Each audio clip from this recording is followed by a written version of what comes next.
छठी घाट में ले ली है गमछा पॉइंट रे भैया नहैबै छठी घाट में अर्घ देवी सब जा है देखी सजल है पटना के बाट रे अर्घ देवी सब जा है देखी सजल है पटना के बाट रे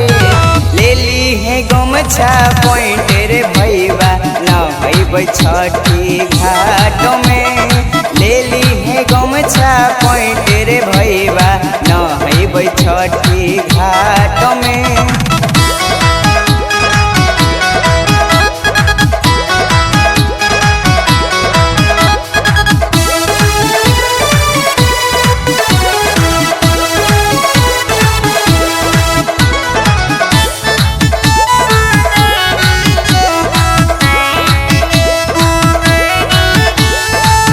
एक दिन भाले नहीं जैबै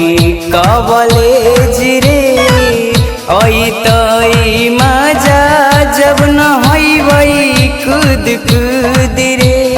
हारे बड़ी मजा थी जब पुला पर से कूद के नहैबै। एक दिन भाले नहीं जैबै कॉलेज रे तई मजा जब नहैबै कूद कूद रे।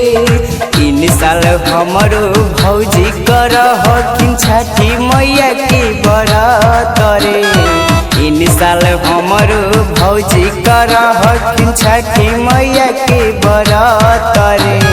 ले ली है गमछा पॉइंट रे भैया नहैबै छठी घाट में ले ली है गमछा पॉइंट रे भैया नहैबै छठी घाट में।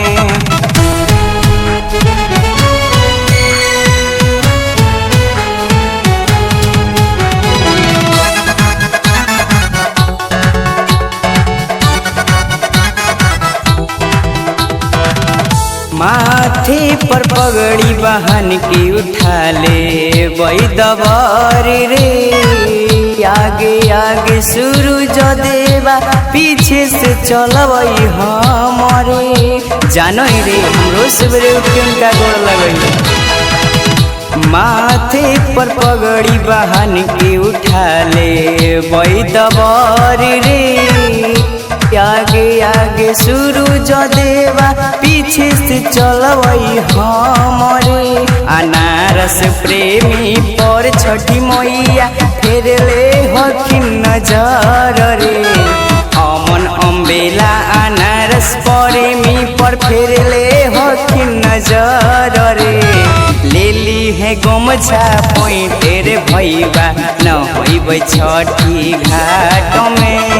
ले ली है गमछा पॉइंट रे भैया नहैबै छठी घाट में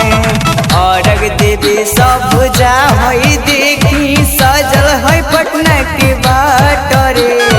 अर्घ देवी सब जा है देखी सजल है पटना के बाट रे ले ली है गमछा पॉइंट रे भैया नहैबै छठी घाट में ले ली है गमछा पॉइंट